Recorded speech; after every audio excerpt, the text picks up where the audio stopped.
আসসালামু আলাইকুম viewers, FM কিচেনে আপনাদের স্বাগতম। আমি মেঘলা হাসান আজকে আপনাদের জন্য নিয়ে এসেছি নতুন একটি রেসিপি। আজকে আমি শেয়ার করতে যাচ্ছি চিকেন কোফতা কারি। কিভাবে ইজিলি আপনারা ঘরে চিকেন কোফতা কারি তৈরি করতে পারবেন সেই রেসিপিটাই আপনাদের সাথে শেয়ার করছি। সম্পূর্ণ ভিডিওটা আপনারা না টেনে দেখবেন। সকল প্রসেস আমি এই ভিডিওতে দেখিয়ে দিয়েছি। কিভাবে ফ্রোজেন করতে পারবেন সেই রেসিপিটাও কিন্তু এখানে দেওয়া আছে সম্পূর্ণ। আর জুসিনেস বজায় রেখেই ফ্রোজেন কিভাবে করতে হয় সেই রেসিপিটাও আমি দিয়ে দিয়েছি। তো এখন আমি বেশি কথা না বলে মূল রেসিপিতে চলে যাব।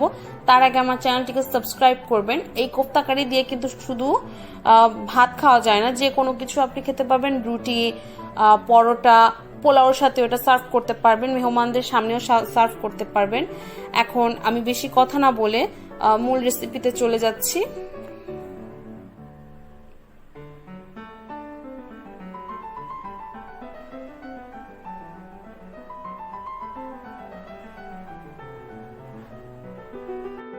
চিকেন কিমা নিয়েছি আমি এখানে 1 কাপ পরিমাণে, যা আমার 400 গ্রাম হয়েছে। এখন আমি গুঁড়ো মশলাটা অ্যাড করে দেব। আমি এখানে হাফ চা চামচ পরিমাণে হলুদ মরিচের গুঁড়া ব্যবহার করেছি, হাফ চা চামচ পরিমাণে লাল মরিচের গুঁড়া, হাফ চা চামচ পরিমাণের ধনিয়ার গুঁড়া, হাফ চা চামচ পরিমাণের জিরা গুঁড়া, 1/4 চা চামচ পরিমাণের গরম মশলার গুঁড়া। আমার এই গরম মশলা বাড়িতেই তৈরি করা, এর ভিডিওটা আমার চ্যানেলে দেওয়া আছে, আপনারা চাইলে দেখে আসতে পারেন। 4 চা চামচ পরিমাণে আদা রসুন বাটা, পেঁয়াজ কুচি দিচ্ছি 1/4 কাপ পরিমাণে। পেঁয়াজ কুচি আপনারা কম বেশি করে নেবেন। আমি এখানে কাঁচামরিচ কুচি ব্যবহার করেছি আমার স্বাদ অনুযায়ী, আপনারা বেশি ঝাল খেতে চাইলে বেশি ব্যবহার করতে পারেন। লবণ দিয়ে দিয়েছি 1 চা চামচ পরিমাণে, হাফ কাপ পরিমাণে ব্রেড ক্রাম্বস দিয়ে দিচ্ছি। আপনারা চাইলে ব্রেড ক্রাম্বসের পরিবর্তে চালের গুঁড়া অথবা বেসনও ব্যবহার করতে পারেন, তবে ব্রেড ক্রাম্বসের ক্ষেত্রে এটা ভেতরে সফট থাকে। 1/4 কাপ পরিমাণে সরিষার তেল ব্যবহার করছি। আপনারা চাইলে সরিষার তেলের পরিবর্তে অন্য যে কোনো ব্র্যান্ডের তেল ব্যবহার করতে পারেন। সবগুলোকে একত্রে মিক্স করে নিচ্ছি। মিক্স করা হয়ে গিয়েছে। এখন একটু দেখিয়ে দিচ্ছি যে এটা ভালোভাবে ডো তৈরি হচ্ছে কিনা। দেখুন খুব সুন্দর একটা রাউন্ড শেপ তৈরি হয়েছে। এখন এটাকে ভেজে নেব। পর্যাপ্ত পরিমাণে তেল নিয়ে আমি তেলটাকে গরম করে নিয়েছি।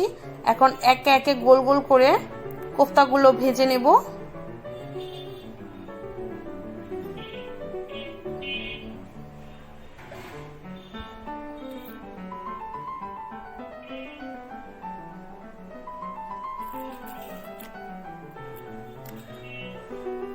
আপনারা এভাবে বিফ কোফতাও তৈরি করে নিতে পারেন।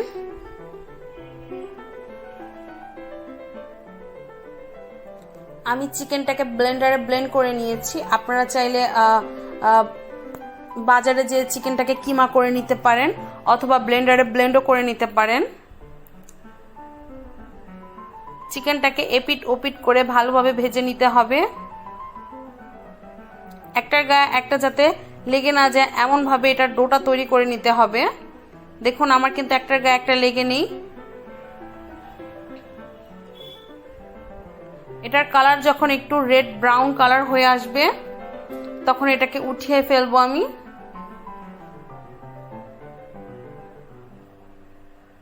আমার কোফতাটা হয়ে গিয়েছে।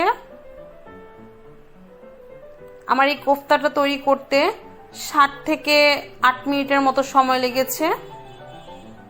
আমি একটু ভেঙে দেখিয়ে দিচ্ছি কি পরিমাণে সফট। দেখুন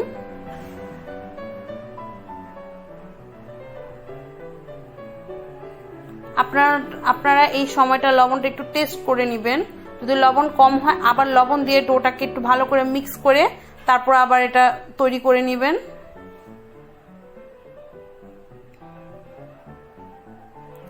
এখন আমি সবগুলো কোফতা তৈরি করে নিচ্ছি। এখন কোফতা কারিটা তৈরি করে নিচ্ছি। কারি তৈরি করার জন্য 3 টেবিল চামচ পরিমাণে তেল দিয়ে দিচ্ছি। আমি যে কোফতাটা ভেজেছিলাম সেই তেলটাই দিচ্ছি। দিয়ে দিলাম 2টা শুকনা মরিচ, একটা তেজপাতা মাঝখান দিয়ে ছিঁড়ে দিয়ে দিলাম, একটা দারচিনি মাঝখান দিয়ে ফাটিয়ে দিয়ে দিলাম। সবগুলো মশলা একত্রে ভালো করে ভেজে নিব।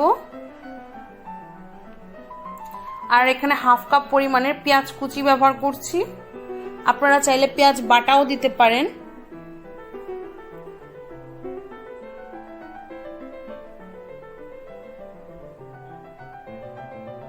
পেঁয়াজটা যখন কালার একটু চেঞ্জ হয়ে আসলো তখন আমি টমেটো দিয়ে দিলাম।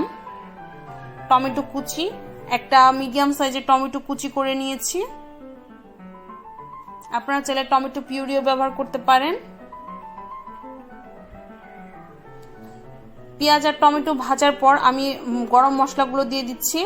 গুঁড়া মশলাগুলো 1/2 চা চামচ পরিমাণের লাল মরিচ আর হলুদ মরিচের গুঁড়ো ব্যবহার করেছি। 1 চা চামচ পরিমাণের মুরগির মশলা ব্যবহার করছি, রেডিমেড মশলাটা। আর এখানে আমি আদা রসুন বাটা ব্যবহার করছি 2 চা চামচ পরিমাণের।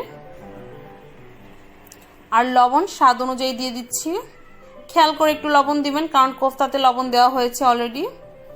আর 1/2 কাপ পরিমাণের পানি দিয়ে মশলাটাকে একটু কষিয়ে নেব।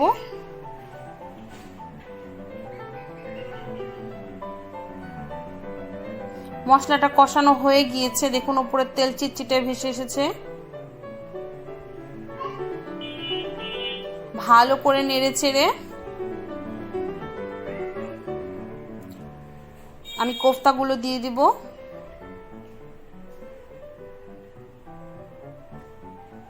কোফতাগুলো দিয়ে একটু ভালো করে কষিয়ে নেব। পানি ছাড়া আমি আর পানি অ্যাড করব না, না হলে কোফতাগুলো পানিটা শুষে নেবে।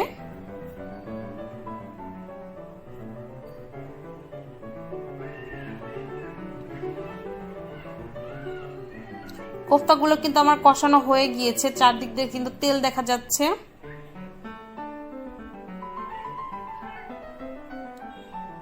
দেখুন এটা কি পরিমাণে সফট আছে। এখন আমি এটাকে নামিয়ে ফেলবো। আমি বাকি কোফতাগুলো তৈরি করে নিয়েছি। দেখুন ঠান্ডা হওয়ার পর যে কোনো জিপলক ব্যাগ অথবা পলিথিনের ভেতরে আপনারা রেখে ফ্রিজে রেখে দিতে পারেন। এতে করে কি অনেকদিন রেখে আপনারা খেতে পারবেন। যেমন অনেকদিন কাজ করতে মনে চায়, মাঝে মাঝে রান্না বান্না করতে মনে চায় না, অনেকে বাইরের কাজে বাইরে যায়, রান্না বান্না করতে ভালো লাগে না, তখন কিন্তু এই কোফতাটা ইনস্ট্যান্ট বের করে জাস্ট মশলাটা একটু কষিয়ে আপনি নাড়াচাড়া করে চিকেন কোফতা কারি তৈরি করে নিতে পারেন।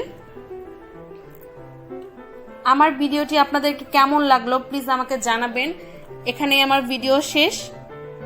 আমার চ্যানেলটিকে সাবস্ক্রাইব করবেন এবং কেমন লাগলো আমাকে কমেন্টে জানাবেন। আর আমার ভিডিওটাকে লাইক করবেন আর বেশি বেশি করে শেয়ার করবেন।